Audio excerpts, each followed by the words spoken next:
تو اس کا مطلب ہے کہ قسطنطنیہ پہلے ہمارے ہاتھوں سے جائے گا، مسلمانوں کے ہاتھوں سے یہ چلا جائے گا، اور یہ پھر جا کے فتح ہوگا. اور اس کی فتح کے بارے میں بعض احادیث کے اندر آتا ہے کہ جب قسطنطنیہ فتح ہوگا تو مسلمان جو ہیں وہ اس قدر یعنی ایمان والے ہوں گے اور ان کا ایمان اس قدر مضبوط ہوگا. اصل میں یہ ساری چیزیں ریلیٹ کرتی ہیں. اس کو میں تھوڑا سا اور پیچھے لے جاؤں. بالکل بالکل. تو امام مہدی کا جو ظہور ہے صحیح، وہ فتنوں کے ظہور میں امام مہدی جو ہے وہ آئیں گے فتنوں کے دوران. اس میں بعض نشانیاں ہیں. اس میں مثلاً یہ ایک نشانی یہ ہے کہ کوئی عرب جو بادشاہ ہے اس کا انتقال ہوگا، اور اس کے بعد جھگڑا ہوگا وہاں بھی عرب میں بھی کہ کس کو جو ہے وہ بادشاہ بنایا جائے. 3 پرنسز کا آتا ہے ذکر، آپس میں جھگڑا ہوگا. اچھا، اسی طرح یہ بھی ہے کہ مسلمانوں کی قیادت کا فقدان ہوگا. اچھا، اور اس میں یہ بھی ہے کہ مسلمان جو ہیں حج کے موقع پر اکٹھے ہوں گے اور حج کے موقع پر آپس میں گفتگو کر رہے ہوں گے کہ کس طرح سے ہمیں قائد ملے. تو ان کو اس دوران، حج کے دوران جو ہے یہ محسوس ہوگا کہ جس کو ہم قیادت دینا چاہتے ہیں وہ شخص یہاں کہیں موجود ہے، اور پھر کوشش کریں گے وہ کہ وہ ان کو ڈھونڈ لیں. اور اس میں پھر تفصیل آتی ہے کہ وہ مکہ میں کوشش کریں گے ڈھونڈنے کی. تو وہ جو شخص جس کو ڈھونڈ رہے ہوں گے محمد بن عبداللہ، نبی پاک صلی اللہ علیہ وسلم نے فرمایا اس کا نام میرے نام پر ہوگا، اس کی ولدیت میری ولدیت کے اوپر ہوگی. بالکل صحیح. اور وہ حسنی سید ہوگا، اور اس کو جو ہے یعنی حضرت حسن رضی اللہ تعالیٰ عنہ کی اولاد میں سے ہوگا. اچھا، اس کو لوگ ڈھونڈ رہے ہوں گے، وہ مدینہ چلا جائے گا، پھر لوگ مدینہ جائیں گے، پھر وہ واپس جو ہے مکہ آ جائے گا. اچھا، یہ جو امام مہدی کا پھر بالآخر ان کو جب وہ پا لیں گے تو وہ موقع ہوگا کہ وہ حجر اسود کے قریب وہ موجود ہوگا، بلکہ ملتزم کے ساتھ وہ چمٹا ہوا ہوگا جب لوگ اس کو ڈھونڈ لیں گے. اچھا، اس کو ڈھونڈ لیں گے تو وہیں پہ گفتگو شروع ہو جائے گی کہ آپ کی ہم بیعت کرنا چاہتے ہیں.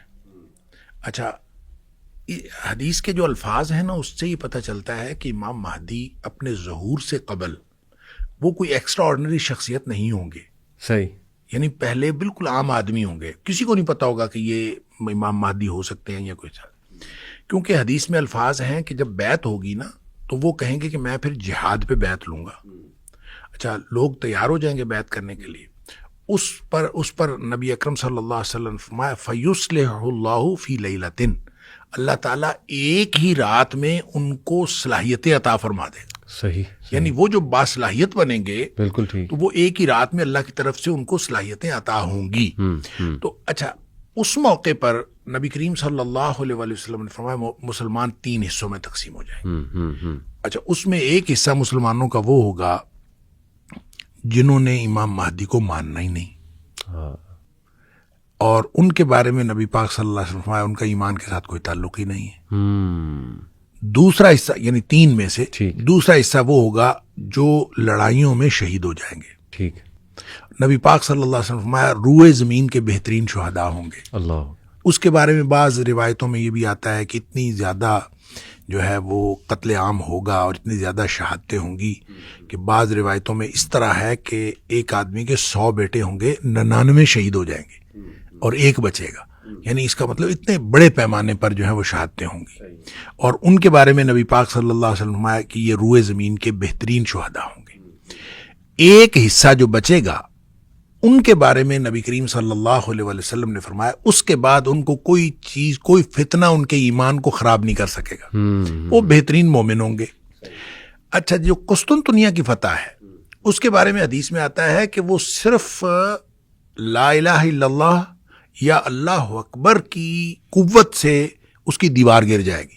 یعنی ان کو لڑائی نہیں لڑنی پڑے گی. اچھا، یعنی وہ اس طرح کے مومن ہوں گے بالکل ٹھیک کہ جب وہ وہاں پہنچیں گے تو وہ اپنی لا الہ الا اللہ کہتے ہوئے یا اللہ اکبر کہتے ہوئے جب وہ قریب پہنچیں گے تو دیوار گر جائے گی اور وہ فتح ہو جائے گا بغیر کسی لڑائی کے. وہاں جب وہ فتح ہوگا تو ان کو اطلاع ملے گی کہ دجال کا ظہور ہو گیا ہے. اچھا، اور پھر یہ دوڑیں گے پیچھے کو جو کہ دجال کا ظہور ہو گیا. اچھا، یہ جو یہ تفصیل ہے تو یہ حدیث جو ہے یہ بھی اسی ترتیب کی نشاندہی کرتی ہے کہ جو بیت المقدس کی آبادی ہے وہ مدینہ کی بربادی ہوگی اور مدینہ کی بربادی جو ہے وہ خروج الملحمہ، وہ جنگوں کا آغاز ہو جائے گا، اور جب جنگوں کا آغاز ہوگا تو پھر اس کے نتیجے میں فتح قسطنطنیہ ہوگی، اور فتح قسطنطنیہ ہوگی تو اس کے بعد جو ہے دجال کا ظہور ہوگا۔ تو یہ جو تفصیل ہے، یہ ترتیب ہے، لگتا ہے کہ ترتیب یہی ہوگی، اس لیے کہ جب نبی پاک صلی اللہ علیہ وآلہ وسلم نے فرما دیا تو یقیناً یہی ترتیب ہوگی۔ تو اس میں ایک بات بہرحال میں جو آپ نے کہا کہ بیت المقدس کی آبادی سے کیا مراد ہے اور بربادی سے کیا مراد ہے، دیکھیں اس کا ایک تو مطلب یہ ہے کہ ہمیں جو سمجھ آتی ہے کہ بیت المقدس جو ہے وہ اس کے اندر جتنی خرابیاں ہیں، جتنے وہاں پہ کیوس ہے، وہ ختم ہو جائے گا۔ آبادی سے مراد یہ ہے۔ اچھا، اور یہاں کی بربادی سے مراد ہے جتنا یہاں پہ امن ہے یہ ختم ہو جائے گا۔ اچھا ٹھیک ہے، خراب ہے نا، خراب، ٹھیک ہے ٹھیک ہے، خراب و یسرب، حدیث کے الفاظ ہے خراب۔ صحیح ہوگا۔ اب خرابی کسی بھی طرح کی ہو سکتی ہے، وہ ایڈمنسٹریٹو خرابی ہو سکتی ہے، مینیجریل خرابی ہو سکتی ہے، وہ نظام کی خرابی ہو سکتی ہے، وہ لوگوں کے ایمان کی خرابی ہو سکتی ہے۔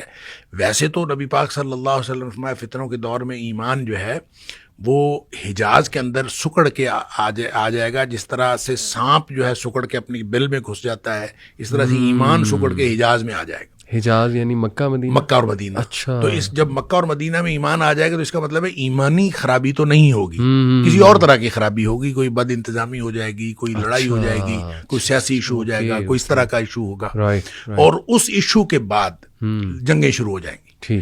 اب وہ جو جنگیں شروع ہوں گی، جو بھی قیادت کا فقدان ہوگا، میں جب پہلی دفعہ ایک حج پہ گیا تو وہاں مجھے پتہ چلا کہ وہاں ہر حج کے اوپر ایک کانفرنس ہوتی ہے اور پوری دنیا کے علماء آتے ہیں۔ صحیح۔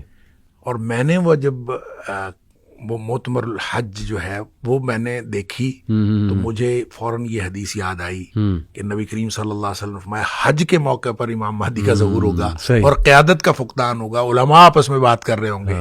تو میں نے کہا اس کی بنیاد یہ پڑ چکی ہے گویا کہ حج کے موقع پر پوری دنیا کے علماء اکٹھے ہوتے ہیں، تو جب کبھی قیادت کا فقدان ہوگا اور اس طرح کی ڈسکشن ہوگی تو اس کے نتیجے میں امام مہدی کا ظہور بھی ہوگا۔ تو جب امام مہدی کا ظہور ہو جائے گا تو پھر بہرحال لڑائیاں ہوں گی، اور وہ لڑائیاں کتنی ہیں؟ خروج الملحمہ، ملحمہ سے مراد بہت بڑی جنگیں، جنگوں کا ظہور، اور وہ کتنی ہونی ہے اللہ کو معلوم ہے، کتنا عرصہ ہونی ہے اللہ کو معلوم ہے۔ یہ وہ انٹرپریٹیشن ہے جو ہماری سمجھ میں آتی ہے۔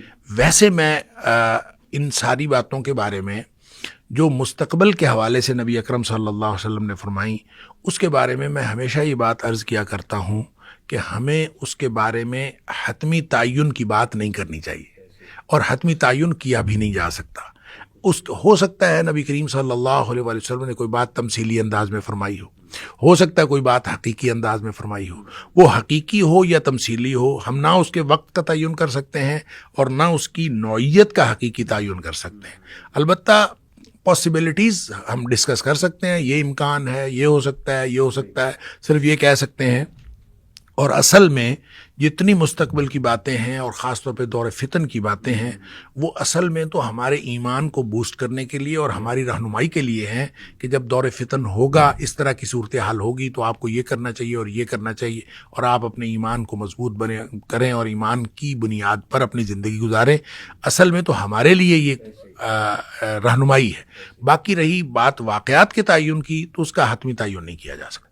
اچھا شیخ، یہ قسطنطنیہ جو کہ کرنٹ استنبول ہے، یہ آپ نے بھی کہا کہ ہمارے ہاتھ سے چلا جائے گا، کس کے ہاتھ میں جائے گا؟ یہ جو حدیث میں سمجھ آتی ہے نا، یہ عیسائیوں کے ہاتھ میں جائے گا، کرسچنز اس کے اوپر جو ہے قابض ہوں گے۔ اب دیکھیں شام کا جو پورا حصہ ہے جی، اس کے بارے میں جو فلسطین ہے خاص طور پہ، ملک شام کے بارے میں نبی پاک صلی اللہ علیہ وسلم نے تو شام ایز اے ہول بات کی، اور اس میں ظاہر ہے جتنی مطلب بحیرہ طبریہ کی بات ہوتی ہے یا باغات کی بات ہوتی ہے تو یہ زیادہ تر فلسطین کی سرزمین کے اوپر ہے، لیکن بہرحال یہ شام کا حصہ ہے۔ تو ان ساری چیزوں کی جو کا تذکرہ آتا ہے تو اس کا مطلب یہ ہے کہ جو اصل یعنی مین جو لڑائی کا مرکز ہوگا وہ فلسطین ہوگا، جو ارض شام کا حصہ ہے۔ اور اس میں جو دجال کے بارے میں بھی آتا ہے، حضرت عیسیٰ علیہ السلام جب آئیں گے تو وہ آ کے اس کو دجال کو قتل کریں گے تو باب لد کے قریب اس کو پکڑیں گے، اور باب لد جو ہے وہ بھی فلسطین میں ہے۔ اس لیے یہ سارا مجھے لگتا ہے کہ یہ والا جو علاقہ ہے یہی وہ بنے گا جو لڑائیوں کا مرکز و محور بھی ہوگا، اور پھر اسلام کے عروج ثانی کا جو مرکز و محور ہے وہ بھی یہ والا علاقہ ہے۔ اسی لیے نبی پاک صلی اللہ علیہ وسلم نے شام کے بارے میں بہت ساری فضیلت کی احادیث بتائی ہیں، بلکہ آپ نے یہاں تک فرمایا ہے علیکم بالشام کہ جب فتنوں کا دور ہو تو آپ شام کو لازم پکڑو، شام یعنی شام میں جاؤ، اور پھر آپ نے یہ بھی فرمایا کہ جب شام والے لوگ جو ہیں بگاڑ کا شکار ہو جائیں تو فلا خیر فیکم، پھر اس کے بعد تمہارے اندر کوئی خیر باقی نہیں رہے گی، یعنی شام کے اندر اگر حالات خراب ہو جائیں تو تمہارے اندر کوئی خیر باقی نہیں رہے گی۔ تو شام سے مراد صرف سیریا نہیں ہے، بلکہ یہ سارا علاقہ ہے، اور یہ سارا علاقہ جب بھی کسی لڑائی میں کسی معاملے میں الجھ گیا تو اب بھی الجھا ہوا ہے، لیکن جب یہ پورا علاقہ الجھ گیا تو سمجھ لیجئے کہ نبی پاک صلی اللہ علیہ وسلم فلا خیر لکم فلا خیر فیکم، اس کے بعد تمہارے لیے کوئی خیر نہیں ہے۔ لیکن ایک بات نبی پاک صلی اللہ علیہ وسلم اسی حدیث کے اندر جو ہے نا جو امید کی بات بتائی، اب ہمارا ایک طائفہ ایسا ہوگا، ایک گروہ ایسا ہوگا جو لڑ رہا ہوگا اللہ کے لیے، اور وہ اللہ کی طرف سے مدد کیے گئے ہوں گے، منصورین، ان کی اللہ کی طرف سے مدد آ رہی ہوگی اور وہ ہمیشہ رہے گا، اور وہ ایسے لوگ ہوں گے کہ ان کو جو لوگ ذلیل کرنا چاہیں گے وہ کبھی ذلیل نہیں کر سکیں گے، کوئی رسوا نہیں کر سکے گا، وہ گویا اللہ کی طرف سے مدد پر ہوں گے اور اللہ کی طرف سے ان کو مدد آ رہی ہوگی۔ اب وہ کون لوگ ہیں، یہ کب ہوگا، یہ نہ ہم وقت کا تعین کر سکتے ہیں نہ ہم گروہ کا تعین کر سکتے ہیں، لیکن بہرحال جب اسپیسیفکلی نبی پاک صلی اللہ علیہ وسلم نے شام کی بات کی ہے، اور بچہ بعض ایک حدیث میں آتا ہے کہ شام کو لازم پکڑو اس لیے کہ شام کی سرزمین کے اوپر فرشتوں نے سایہ کیا ہوا ہے، اندازہ کریں، اور اس طرح سے بہت ساری فضیلت کی حدیث ہیں، لیکن یہ پورا علاقہ ہے جس کی فضیلت کی حدیث ہیں، اور پھر عروج ثانی کے حوالے سے بھی جتنے نشانات ملتے ہیں اور جتنے نبی پاک صلی اللہ علیہ وسلم کے فرامین ہیں ان میں اسی علاقے کا تذکرہ ہے، اور لگتا یہی ہے کہ عروج ثانی جو اسلام کا ہے وہ وہیں سے ہوگا۔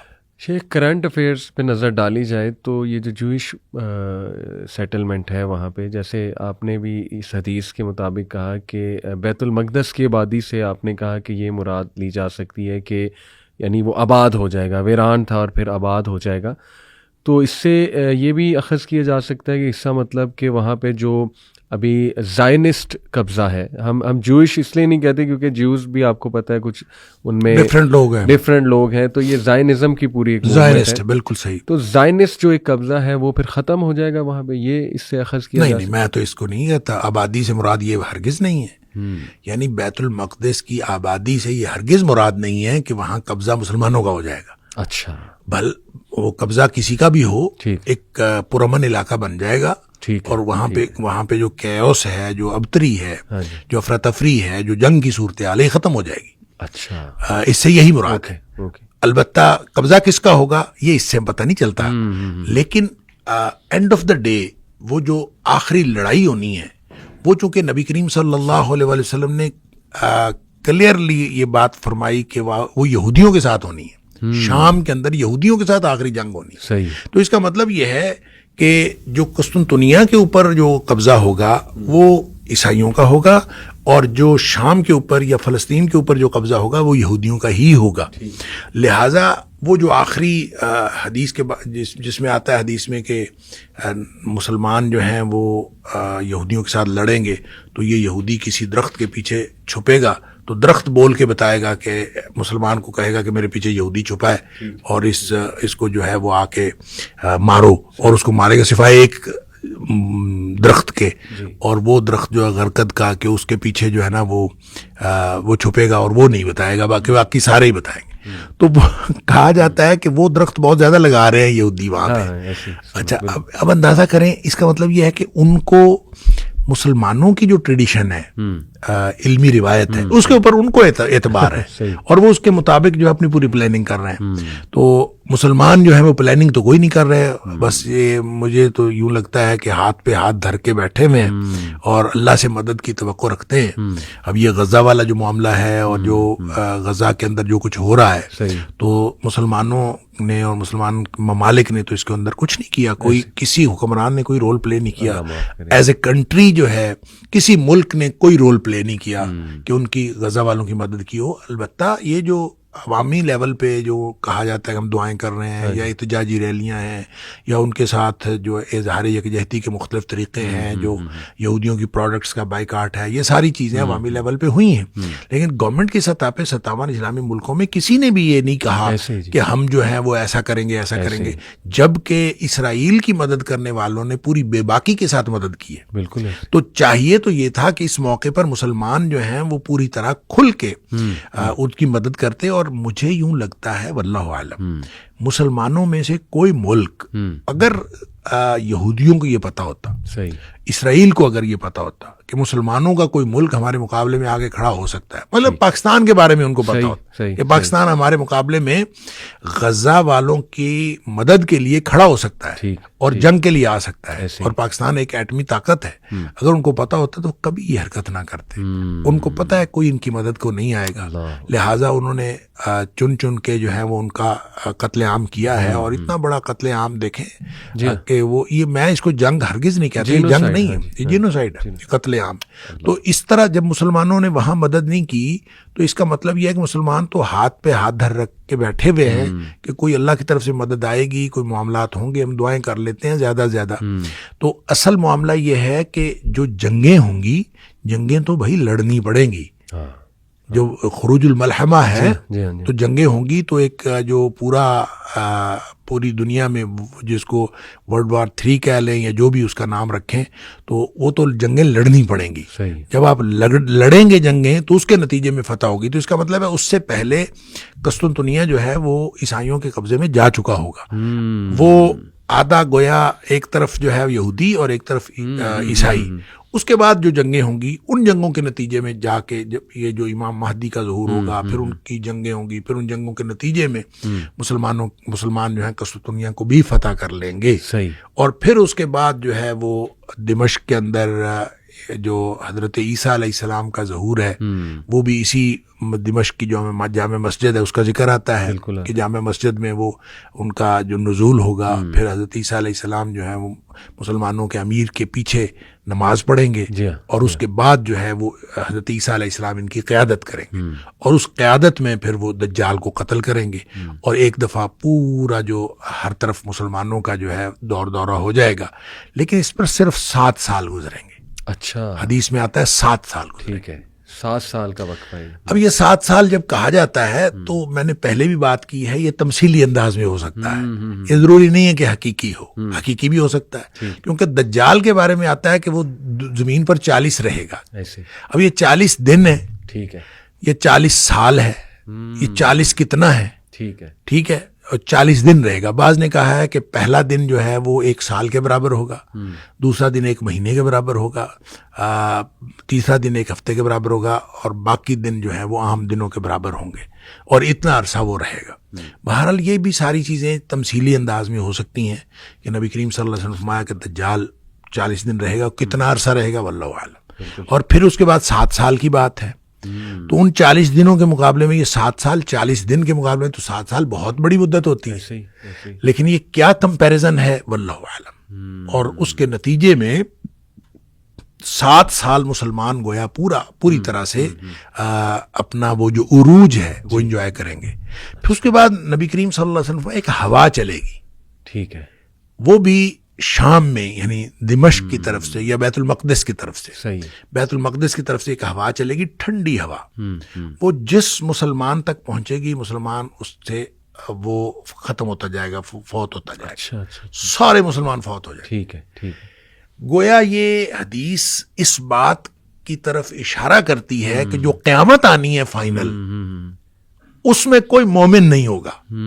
ٹھیک, یعنی وہ جو قیامت آنی ہے اور القارعۃ ما القارعہ اور اذا زلزلت الارض زلزالہا، وہ جو انتہائی خوفناک ماحول ہے، وہ خوفناک ماحول اہل ایمان نے نہیں دیکھنا. صحیح. وہ اہل ایمان کو اللہ تعالیٰ اس سے پہلے ہی ایک سکون کی اور یعنی سکون کی نیند کہہ لیں یا سکون کی موت جو ہے وہ اللہ تعالیٰ عطا فرما دے گا. صحیح. اور یہ سب لوگ اللہ کے پاس پہنچ جائیں گے. صحیح. اور اس کے بعد جو قیامت برپا ہوگی وہ گویا ان لوگوں پر برپا ہوگی جو اہل ایمان نہیں ہوں گے. شیخ یاجوج ماجوج کا بھی پھر بیچ میں آتا ہے کہ حضرت یاجوج ماجوج کا ذکر ہے، عیسیٰ دعا بالکل. کریں گے تو وہ پھر ان کو موت آ جائے گی، کوئی بارش ہوگی. اچھا یہ ایک مطلب یہ جو ہے نا ایونٹس، یہ تو پھر قیامت کے ایونٹس شروع ہو جائیں بالکل گے. ٹھیک، بالکل. اور قیامت کے ایونٹس اس میں یاجوج ماجوج بھی ہاں ہیں. جی، ہاں جی. اور یاجوج ماجوج ایک طرف سے نکلیں گے. ٹھیک. اب دیکھیں لوگ جو ہیں اس کو انٹرپریٹ کرتے ہیں ہاں جی. کہ یہ جو یاجوج ماجوج فلاں قوم ہے، نکل آئی ہے، ظہور ہو گیا ہے. ایسے لیکن جب اس کا ذکر ہی حضرت عیسیٰ علیہ السلام کے ساتھ ہو رہا ہے ایسے تو پھر ہم کیسے کہہ سکتے ہیں کہ ابھی سے ہو گیا ہے؟ وہ جب حضرت عیسیٰ علیہ السلام آئیں گے تبھی ان کا ظہور ہوگا.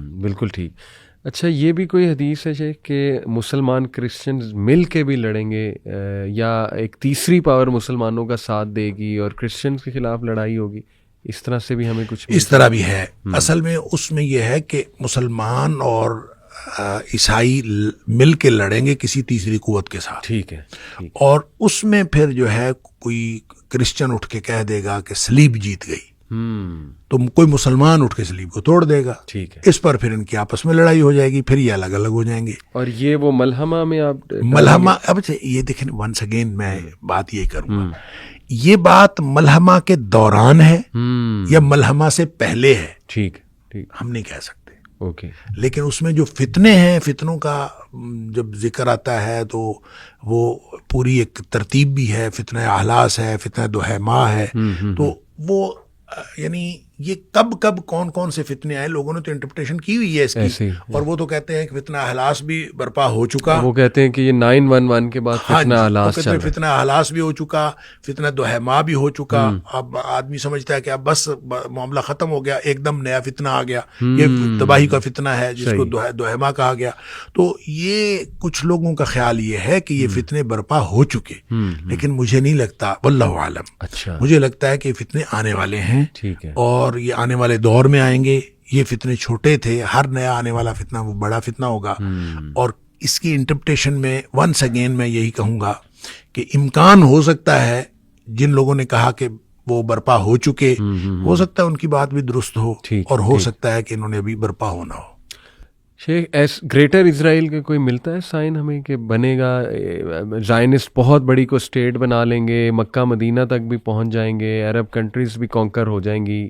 حدیث میں نہیں دیکھیں، میرے خیال میں ایسا نہیں ہے. یہ ان کا قبضہ تو ہے، لیکن کتنے علاقے پر قبضہ ہے، کہاں تک یہ پہنچ جائیں گے، یہ میرے علم میں نہیں ہے کہ ایسی کوئی گریٹر اسرائیل کی کوئی باؤنڈری لائن جو ہے وہ حدیث کے اندر طے کی گئی ہو کہ یہ یہاں تک جو ہے یہودیوں کا قبضہ ہوگا. البتہ یہ ضرور ہے کہ یہودیوں کا قبضہ ہوگا. جیسے میں نے عرض کیا کہ آخری جنگ جو ہے مسلمانوں کی، عیسائیوں کو شکست دینے کے بعد پھر مسلمانوں کی آخری جنگ جو ہے یہودیوں کے ساتھ ہونی. تو وہ کتنے علاقے پر قابض ہوں گے واللہ عالم. ٹھیک ہو گیا. تو شیخ ابھی ان حالات اور اسی لیے میں عرض کرتا ہوں جن لوگوں نے کہا گریٹر اسرائیل کے وہ ایک دفعہ قائم ہونا ہے اور یہ لازماً قائم ہوگا، تو یہ میرا نہیں خیال کہ اس کو ہم انہی حدود کے تحت گریٹر اسرائیل کہیں کہ جو اسرائیل والے خود یہودی یا زائنسٹ جو چاہ رہے ہیں، جو انہوں نے نقشہ بنایا ہوا ہے، اس کے مطابق وہ قائم ہوگا یا کوئی اس کی اور حدود ہوں گی. واللہ عالم، اس کے بارے میں کچھ کہا نہیں جا سکتا. یہ سوال بڑا شیخ آ رہا ہے کہ امام مہدی پیدا ہو چکے ہیں یا بہت قریب ہے ان کا ٹائم، ایک دم سے ظہور ہو سکتا ہے. تو آپ کی اس پہ پرسنل رائے ایک ہوتی ہے نا ہر عالم کی، آپ کی اس پہ کیا ہے پرسنل رائے؟ دیکھیں، میں پہلے بھی کئی دفعہ کہہ چکا ہوں، اس کے اوپر لوگوں نے آراء بھی دی ہیں جو کوئی اچھی آراء نہیں دی. مطلب میرے خیال میں تو امام مہدی کے ظہور کا ماحول بن رہا ہے. اور جب ہم کہتے ہیں ماحول بن رہا ہے تو اس کے کتنی دیر بعد امام مہدی نے ظاہر ہونا ہے یہ تو اللہ کو معلوم ہے. لیکن جب ہم ان فتنوں کے ظہور، امام مہدی کے ظہور یا اس طرح کی نشانیاں جو قرب قیامت کی ان کے ظہور کی بات کرتے ہیں تو اس میں دو دہائیاں لگ جانا، دہائی لگ جانا، یہ ایک بالکل چھوٹی سی بات ہے. یعنی ہو سکتا ہے کہ ایک چیز جو ہے جس کو ہم سمجھ رہے ہیں کہ ظہور ہونے کا وقت ہو گیا ہے صحیح. اور یہ اس کے بعد وہ ان کا ظہور 1 دہائی کے بعد ہو 2 دہائی کے بعد ہو، واللہ عالم کب ہونا یہ اللہ کو معلوم ہے. ہم اس کے بارے میں کوئی نہیں کہہ سکتے ایگزیکٹ ڈیٹ. بہت سارے لوگوں نے تو ڈیٹس دی ہوئی ہیں ایسے ہی. لیکن یہ ایسا کچھ نہیں ہے. ایسا نہیں ہے، لیکن ہونا ہے، یہ سارا کچھ ہونا ہے. وہ واقعات جو نبی پاک صلی اللہ علیہ وسلم نے بتا دیے ان کا وقوع تو ہونا ہے، لیکن کس اور ترتیب بھی یہی ہوگی. کب ہوں گے اور کس جگہ پہ ہوں گے یہ اللہ کو معلوم ہے. البتہ جن جگہوں کی نشاندہی نبی کریم صلی اللہ علیہ وسلم نے کر دی ہے جیسے شام کی، تو وہ جگہیں جو ہیں وہ اسپیسیفک ہیں. تو ہاؤ ٹو بی شیور کہ ہم کم از کم ان کے اس رینک میں شامل ہو جائیں اگر آج کوئی عنقریب ظہور ہو جاتا ہے. As a family, as an individual کس گائیڈ لائن کو فالو کریں، اپنی فیملی کی توجہ کس طرف دلائیں اتنی تیزی سے جو حالات چینج ہو رہے ہیں، کہ ہم کوشش کریں کہ رف ٹف کا عادی بنائیں. صحیح. اس لیے کہ ہم جو نرم گرم بستروں میں سونے والے ہم جہاد پر کیسے بیعت کر سکتے ہیں؟ صحیح. اور امام مہدی کی بیعت ہوگی جہاد پر. بالکل ایسے. لہٰذا جو لوگ جہاد کے لیے ٹریننگ لینے کو بھی ایک مشقت سمجھتے ہیں تو وہ کیسے ان کی بیعت کریں گے؟ اللہ، ان کے لیے تو پرابلم ہوگا. لہٰذا اس کو دیکھیں، یہودی اپنے بچوں کو ٹریننگ دیتے ہیں، ساری دنیا کے لوگ اپنے بچوں کو جنگی ٹریننگ دیتے ہیں. ہمیں بھی ایز مسلم نیشن کے طور پر، مسلم ملت کے طور پر ہمیں اپنے بچوں کو جہادی ٹریننگ دینی چاہیے. صحیح. اور امت مسلمہ کے حکمرانوں کو اس بات کا اہتمام کرنا چاہیے. اور میں تو کئی دفعہ پہلے بھی کہہ چکا ہوں کہ پاکستان کے تمام عوام کے اوپر، مثلا ہم پاکستان کی بات کرتے ہیں، تمام عوام کے اوپر جنگی ٹریننگ لازمی ہونی چاہیے. بالکل صحیح. اور یہ بالکل ہر بچے کو، جیسے دیکھیں پہلے این سی سی ہوتی تھی اسکولوں کالجز کے اندر، میرے دور کی بات ہے. ہاں جی، این سی سی ہوتی تھی، کچھ نہ کچھ ٹریننگ ہوتی تھی. پھر جام باز فورس ہوتی تھی، اس میں کمیونٹی کے لوگ ہوتے تھے، کچھ نہ کچھ ٹریننگ کا سلسلہ. تو میں یہ سمجھتا ہوں کہ ایک خاص عمر کی حد پہ جا کے فوجی ٹریننگ دینی چاہیے اور قومی لیول پہ اس کو لازمی قرار دیا جانا چاہیے اور سب لوگوں کو ٹریننگ دی جانی چاہیے. اور جب وہ ٹریننگ موجود ہوگی، رف ٹف کے عادی بنیں گے. دیکھیں کیا حالات بننے ہیں اللہ کو معلوم ہے، لیکن یہ جو کمفرٹ زون ہے نا، اس سے بہرحال باہر نکلنا ہے. اس کمفرٹ زون میں رہ کر امام مہدی کی بیعت نہیں کی جا سکتی، یہ پکی بات ہے. اس سے باہر نکلنا ہے، اور اس سے باہر نکلنے کے لیے آپ کو اپنی ٹریننگ دینی پڑے گی، اپنے بچوں کو اس بات کا عادی بنانا پڑے گا، رف ٹف کا عادی. دیکھیں نا، مثلا دجال کے ظہور کے حوالے سے نبی کریم صلی اللہ علیہ وسلم نے ایک بات فرمائی کہ سارے رزق کے وسائل اس کے پاس ہوں گے. بالکل سارا کچھ اس کے پاس ہوگا. وہ جس کو چاہے گا وہ دے گا، جس کو نہیں چاہے گا نہیں دے گا. اب کتنی بڑی آزمائش. صحیح بات. صحابہ کہتے ہیں اللہ کے رسول صلی اللہ علیہ وسلم ہم پھر کھائیں گے کیا؟ یعنی سارے وسائل اس کے پاس، تو ہم کیا کریں گے؟ صحیح. آپ نے فرمایا تمہیں لا الہ الا اللہ پڑھنا، اللہ اکبر پڑھنا، لا حول ولا قوت الا باللہ پڑھنا، یہی کافی ہوگا. اللہ. آپ یہ بتائیں کہ ہمارا پیٹ بھرتا ہے اللہ کا ذکر کرنے سے، لا الہ الا اللہ کہنے سے، اللہ اکبر کہنے سے ہمارا پیٹ بھرتا ہے؟ نہیں بھرتا. نہ ہمارے بچوں کا پیٹ بھرتا ہے. اس کا مطلب یہ ہے کہ اپنے آپ کو اور اپنے بچوں کو اللہ کے ذکر کا عادی بنائیں، اور اس طرح عادی بنائیں کہ ان کی توجہ جو ہے یہ فاسٹ فوڈ اور کھانا پینا اور یہ ساری چیزوں سے ہٹ کے اللہ کے ذکر پر ہو. اور اللہ کے ذکر کی وجہ سے ان کا جو بھوک کی طرف توجہ ہے یہ ختم ہو جائے. صحیح. آپ اللہ کے ذکر میں اس قدر انوالو ہوں کہ آپ کا بھوک کا احساس ختم ہو جائے. بالکل ٹھیک. تو یہ ہے کافی ہونے کا مطلب. ایسے. تو اس کا عادی اگر ہم نے بنایا ہوا ہے اپنے بچوں کو، یہ خود عادی بنے ہوئے ہیں، تو پھر یہ اس وقت سفائز کرے گا، ورنہ تو نہیں. Rough and tough life style بنانا ہے، کمفرٹ زون سے نکلنا ہے، اپنے بچوں کو اس بات کا عادی بنانا ہے. اور میں تو قومی لیول پہ میں سمجھتا ہوں کہ قومی لیول پہ ہمیں جہاد کی ٹریننگ کرنی چاہیے. اور یہ فوجی ٹریننگ یہ حکومت کو چاہیے، یہ ہمارا کسی گروپ کا کام نہیں ہے.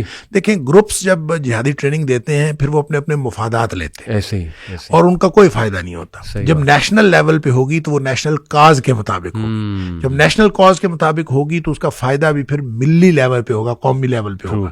تو اس کو حاصل کرنے کے لیے پھر جب کبھی امام امام مہدی کا ظہور ہماری زندگیوں میں ہوتا ہے, ہماری زندگیوں کے بعد ہوتا ہے, اگلی نسلوں میں ہوتا ہے. جب بھی کبھی ہوگا ہماری نسلیں اس کے لیے تیار ہوں گی. بالکل ٹھیک. اور جب تک ہم نے اپنی نسلوں کو اس کے لیے تیار نہ کیا, میں یہ سمجھتا ہوں بہت بڑے فرض سے غفلت برتیں گے جب ہم نے تیار نہ. اللہ اکبر. شیخ یہ کیس سٹڈی بڑی زبردست سورہ البقرہ میں ہی ہمیں ملتی ہے. میں اکثر اس پہ غور بھی کرتا ہوں کہ دیکھیں حضرت موسیٰ علیہ السلام اپنی قوم کو لے کے 40 سال نہیں انٹر ہو سکے بیت المقدس میں. کیا یہ ہے وجہ کہ دے ور ناٹ ریڈی؟ جو قوم تھی اس نے جہاد سے بھی انکار کر دیا تھا اور شرک میں بھی پڑ گئے تھے. تو اس کیس سٹڈی سے ہم یہ بھی سمجھ سکتے ہیں کہ ہماری بھی قوم ابھی اس لیول کی تو ریڈی نہیں. جیسے آپ نے کہا امام مہدی کی فوج میں تو بھول جاؤ, یعنی جب وہ جہاد کے اوپر بیعت کریں گے تو ہماری تو یہ ٹریننگ ہی نہیں ہے, اور شاید اسی لیے ہم پہ یہ وبال بھی آیا ہوا. آپ اندازہ کریں کہ جب 1/3 لوگ جنہوں نے امام مہدی کو ماننا ہی نہیں مسلمانوں میں سے, کتنی بڑی تعداد ہے. اللہ اکبر. اگر ہم 1.5 ارب ہیں جی تو اس کا مطلب ہے 50 کروڑ نے نہیں ماننا. کتنی بڑی تعداد, کتنی بڑی تعداد. انہوں نے نہیں ماننا.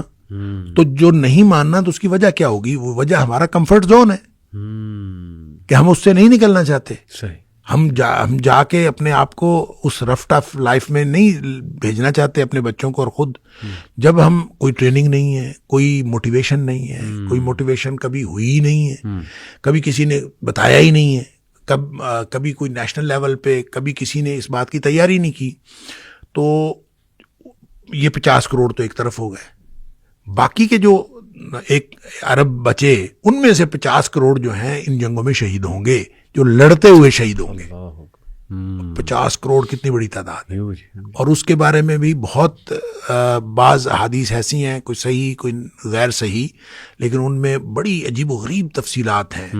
یہاں تک کہ مثلاً ایک کوا اڑے گا اور اڑتے اڑتے اس کو جگہ نہیں ملے گی کہیں بیٹھنے کی, اتنی لاشیں ہوں گی کہ اس کو جگہ نہیں ملے گی, اور وہ جاتے جاتے وہ گر پڑے گا اور بالآخر گر کے مر جائے گا, اس کو جگہ نہیں ملے گی بیٹھنے کی, اتنی لاشیں ہوں گی. تو 50 کروڑ اگر مسلمانوں کے شہید ہوں گے تو پھر مقابلے میں جو دوسرے لوگ ہیں ان کے بھی تو لوگ مریں گے نا. تو پھر یہ کتنے بڑے پیمانے پر یہ جو خروج الملحمہ ہے, اس لڑائیوں میں کتنے لوگ کام آئیں گے اور کتنے مسلمان شہید ہوں گے, اللہ کو معلوم ہے.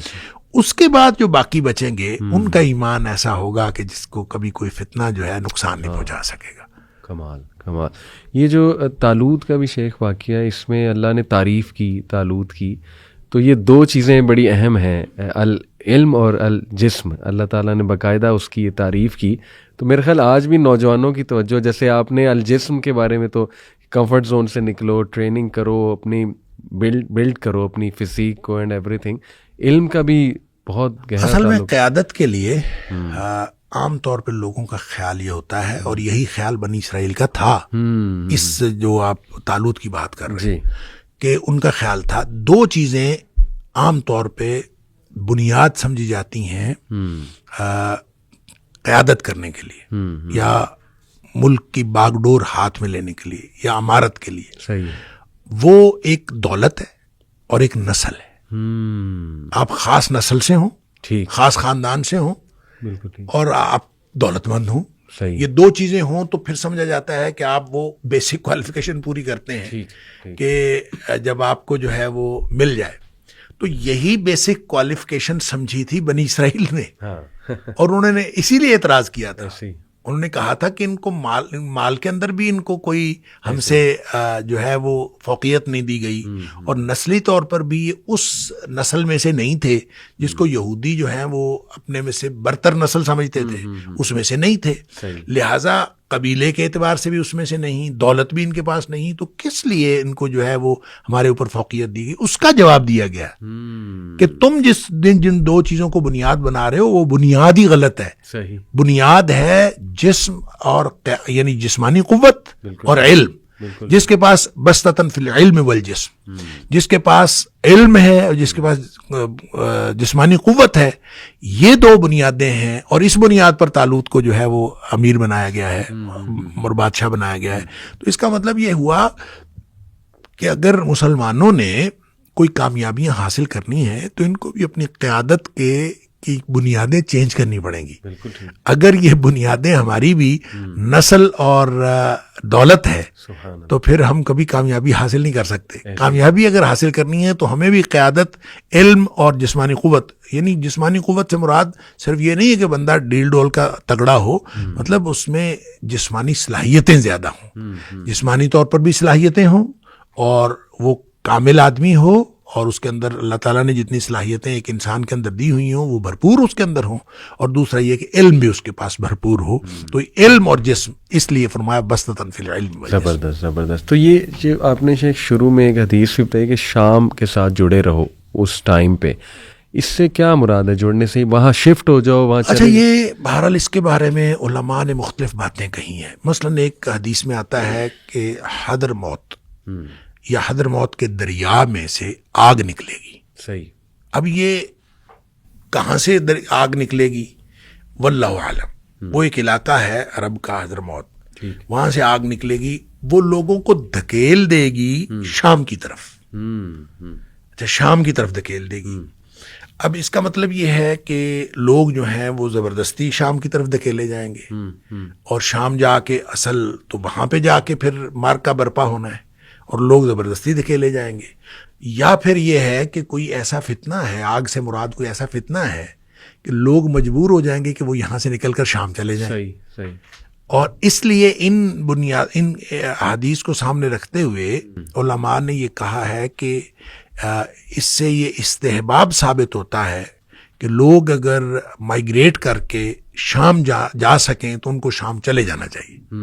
اور شام سے مراد ونس اگین میں یہ کہوں گا کہ وہ سیریا نہیں ہے، ٹھیک ہے، یا جس کو ہم سوریا کہتے ہیں، صحیح. یہ نہیں ہے صرف، یہ بھی اس میں شامل ہے، اور اس میں اردن کا علاقہ بھی شامل ہے، اس میں فلسطین کا علاقہ بھی شامل ہے، اس میں لبنان کا علاقہ بھی شامل ہے، اس میں قبرص کا کچھ علاقہ بھی شامل ہے، اس میں ایک صوبہ جو ہے وہ ترکی کا بھی شامل ہے. صحیح صحیح. تو وہاں جانا چاہیے. یہ اگر کوئی جا سکے تو وہ جانا چاہیے. استحباب ہے، اس کے اندر کوئی لازمی نہیں ہے. نبی پاک صلی اللہ علیہ وسلم نے حکم نہیں فرمایا.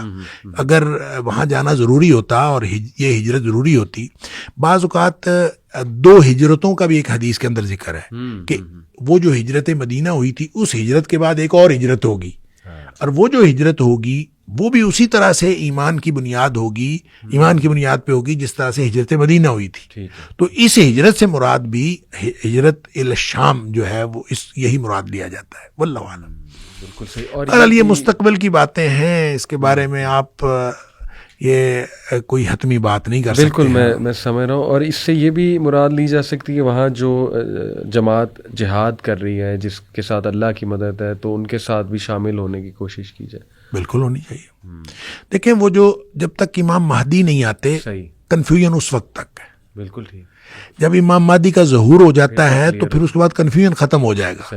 پھر تو سب کو امام مہدی کی بیعت کرنی پڑے گی. جو نہیں کرے گا وہ نکل گیا.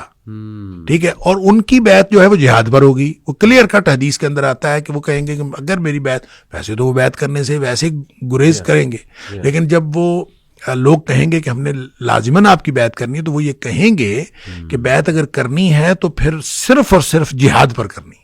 تو جہاد پر جب بیعت ہوگی تو پھر میرے اور آپ میں سے کون کون جہاد پر بیعت کر سکتا ہے؟ ہم تو یہاں پوڈ کاسٹ ہی کر سکتے ہیں بیٹھ کے. تو جب ہمارے اندر کوئی قوت ہوگی، کوئی موٹیویشن ہوگی، کوئی ہم نے ٹریننگ لی ہوگی، یا ہمارے اندر کوئی ان کے ساتھ مل کے دیکھیں. آج آپ غزہ کے حالات دیکھیں نا، آپ دیکھیں شام کے اندر کیا کچھ ہو رہا ہے، اور جو کس طرح سے ان لوگوں نے جو ہے اپنی زندگیاں اس کے اندر لگائی ہیں. تو ہم اگر اس طرح سے زندگیاں لگانے کے لیے تیار ہوں گے تو امام مہدی کی بیعت کریں گے. بالکل صحیح. اور کیونکہ اس کے بعد تو پھر ملحمہ ہے، خروج الملحمہ. صحیح جی. اور خروج الملحمہ جب ہو جائے گا تو پھر تو آل اوور دا ورلڈ جنگ ہوگی. ایسے پھر تو ایک ورلڈ وار 3 ٹائپ سچویشن. اور وہ جو جنگ ہے اس میں ظاہر ہے آپ کو حصہ لینا پڑے گا. نہیں حصہ لیں گے تو آپ ختم ہو جائیں گے، مار دیے جائیں گے. شیخ، ایسا بھی کچھ ہمیں ملتا ہے کہ مسجد اقصیٰ کو گرا دیا جائے گا، شہید کر دیا جائے گا، کیونکہ یہ 3rd ٹیمپل کی کوشش تو کر رہے ہیں جو زائنسٹ ہیں. تو حدیث میں بھی کچھ ایسا ہمیں ملتا ہے؟ اچھا، یہ نا ایسی کوئی روایات ہیں، لیکن صحیح بات یہ ہے کہ میرے صحیح علم میں نہیں ہے ایسی کوئی بات. میرے علم میں نہیں. میں یہ نہیں کہوں گا کہ ایسا کچھ نہیں ہے، میرے علم میں نہیں ہے. ٹھیک ہے. تو لیکن لیٹ سے اگر شہید ہو بھی جاتی ہے تو اس حدیث کی روشنی سے تو یہی پتہ لگ رہا ہے کہ انشاءاللہ امام مہدی وہیں پہ موجود ہوں گے اور مسلمان دوبارہ سے اس کو ریکانکر کر چکے ہوں گے. خوشخبری تو ہے ہمارے بالکل ایسے. دیکھیں دجال جو یاجوج ماجوج ہے, یاجوج ماجوج کی وجہ سے یہ جو مسلمان جو جا کے ہوں گے کسی ایک جگہ پہ, یہ جو دجال کی وجہ سے اور پھر یاجوج ماجوج کی وجہ سے مسلمانوں نے ایک جگہ پہ کنفائن ہو جانا ہے. صحیح ٹھیک ہے, پھر مسلمانوں نے نکلنا ہے, پھر وہ عروج ثانی ہوگا. صحیح بات. یعنی لڑتے لڑتے لڑتے لڑتے ایک دفعہ ان کا بالکل محدود ہونا ہے اور پھر اس کے بعد ان کو اللہ تعالیٰ نے کامیابی دینی ہے. تو یہ ایک لڑائیوں کا سلسلہ ہے بہرحال, اور اس کا آغاز میں سمجھتا ہوں وہ جو شام سے ہو چکا ہے. یعنی یہ جو اب ہم کہہ رہے ہیں کہ یہ جو اس وقت صورتحال ہے شام کی, تو اس کو بہرحال خوشی تو منائی جا رہی ہے جی کہ اس میں مجاہدین کو اللہ تعالیٰ نے کامیابی دی, اور مجاہدین وہ کہے جا رہے ہیں جو اینٹی سٹیٹ تھے. صحیح. ٹھیک ہے, جو ان کے باغی تھے. اب ظاہر ہے کہ ان لوگوں نے ایک بڑی جدوجہد کی ہے 2011 سے لے کر اب 13 سال ہو گئے, اور 13 سال کی جدوجہد کے بعد ایک دم کیا ہوا کہ جو ریاستی فوج ہے اس نے کوئی مزاحمت ہی نہیں کی. جبکہ انٹرنیشنل لیول پہ ہم نے دیکھا کہ پچھلے 11 سالوں میں رشیا نے بشار کی مدد کی ہے. جی ہاں, اور رشیا نے بشار کی مدد کی, اور رشیا کے اڈے موجود ہیں وہاں پہ. صحیح ایسے ہی. اور ایک دم کیا ہوا کہ رشیا جو ہے وہ بالکل انہوں نے بھی مدد نہیں کی, اور ریاستی فوج نے بھی کوئی مزاحمت نہیں کی, اور ایک دم اتنے وہ کمزور ہو گئے. ایسے ہی وہ کہتے ہیں جو لڑتے لڑتے کمزور ہو گئے, تو لڑتے لڑتے وہ کمزور ہو گئے تو مجاہدین بھی کمزور ہوئے. تو بہرحال یہ ایک اس کے اندر سوچنے کی بات ہے.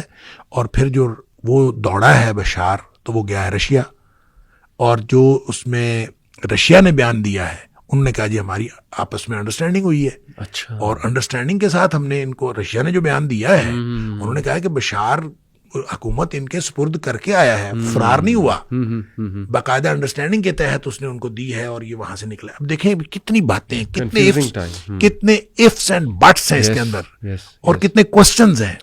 اور ایسا نہیں ہے کہ ہم کہیں کہ یہ بس ہو گیا ہے, اب اس کے بعد کیا ہونے والا ہے واللہ عالم. یہ آگے کیا ہوگا کچھ نہیں سمجھ آتی کہ کیا ہوگا.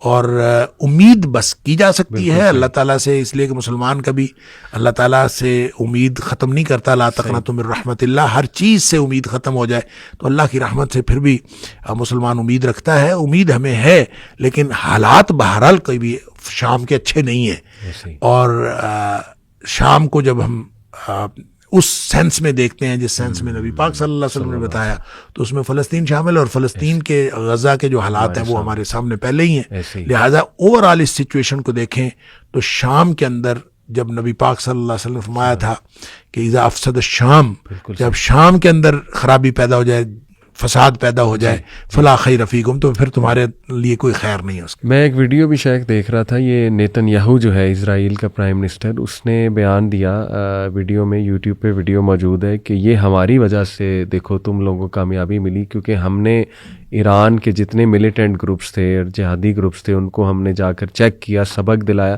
تو اس سے ریبلز کو موقع ملا. وہ کریڈٹ اپنی طرف شفٹ کر رہا تھا. دیکھیں کریڈٹ شفٹ کر کے پھر انہوں نے 85 مقامات پر حملہ کر دیا. ایسے ہی اور جتنا بفر زون تھا اس کے اوپر قبضہ کر لیا. بالکل. یعنی اور گولان کی پہاڑیوں کے اوپر بھی قبضہ. یعنی یہ عجیب و غریب بات ہے کہ وہ ادھر سے انہوں نے فتح حاصل کی ہے, یا انہوں نے دمشق پر قبضہ ان کا مکمل ہوا ہے, تو آپ جو ہے اس کے اوپر جو ہے نا حملہ کرنا شروع کر دیا ہے. اور مزے کی بات ہے اس میں رشیا ریزسٹ بھی نہیں کر رہا. رشیا کے حالانکہ وہاں پہ بیسز موجود ہیں, اور رشیا ریزسٹ نہیں کر رہا. اور یہ سمجھ نہیں آ رہی کیا, ایک بہت بڑی کنفیوزڈ سچویشن ہے.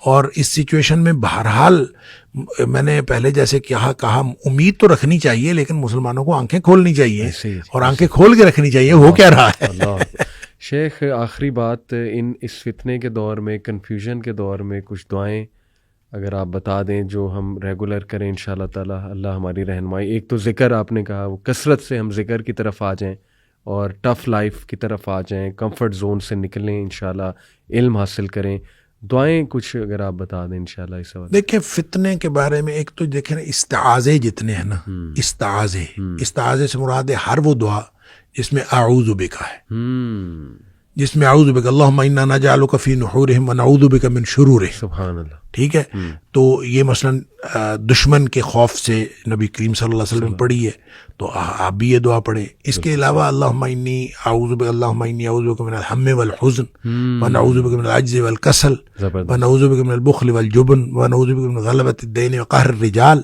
لوگوں کے قہر سے. اللہم لا تسلط علینا من لا یرحمنا ولا یخافک فینا. یعنی ہر دعا کے اندر یہ جو جامع دعائیں ہیں نبی کریم صلی اللہ علیہ وسلم نے بتائیں، اس کے اندر ایسی کوئی نہ کوئی یہ بات موجود ہے کہ جس سے ہمیں ان چیزوں سے پناہ مانگنے کی ترغیب دلائی گئی ہے. تو لہٰذا جتنے بھی استعاذے ہیں ان کو یاد کرنا چاہیے. جتنی باتوں میں، جتنی دعاؤں میں اعوذ بک کا لفظ ہے نا، اللہم انی اعوذ بک، اللہم انی اعوذ بک من زوال نعمتک وتحول عافیتک وجاعت نقمتک جمیع سخطک، اللہم انی اعوذ بک من جہد البلاء ودرک الشقاء وسوء القضاء وشماتۃ الاعداء. تو جہاں جہاں اعوذ بک کا ذکر ہے وہ دعائیں یاد کرنی چاہیے، اور وہ ہر ایسے دور میں انشاءاللہ وہ دعائیں انسان کے لیے فائدہ مند ہیں. دوسرا، حضرت ابراہیم علیہ السلام کو جب ہر طرف سے باندھ کر ان کو پھینک دیا گیا تھا آگ میں، تو انہوں نے جو دعا پڑھی تھی وہ حسبی اللہ و نعم الوکیل پڑھی تھی. صحیح.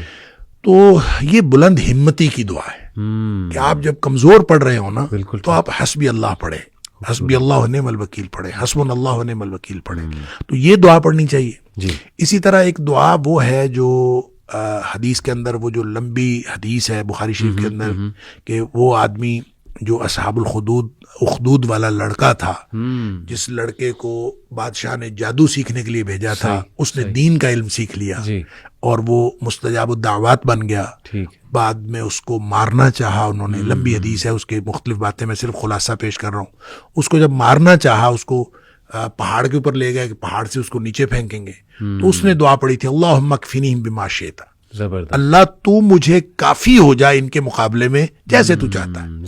لہٰذا یہ دعا بھی پڑھنی چاہیے. اللہم، ہمیں پڑھنا چاہیے انفرادی طور پر پڑھیں تو اللہم اکفنیہم بما شئت، اور اجتماعی طور پر پڑھیں اللہم اکفناہم بما شئت. یہ دعا پڑھنی چاہیے. حق سے متعلق بھی ایک دعا ہے کہ اللہ مجھے حق دکھا اور باطل کی، اللہم ارنا الحق حقا وارزقنا اتباعہ وارنا الباطل باطلا وارزقنا اجتنابہ. اللہ مجھے حق دکھا، حق کو حق کر کے دکھا اور مجھے اس کی اتباع کرنے کی توفیق عطا فرما، اور باطل کو باطل کر کے دکھا اور مجھے اس سے بچنے کی توفیق عطا فرما. زبردست. بہت خوبصورت دعائیں شیخ، جزاک اللہ خیر.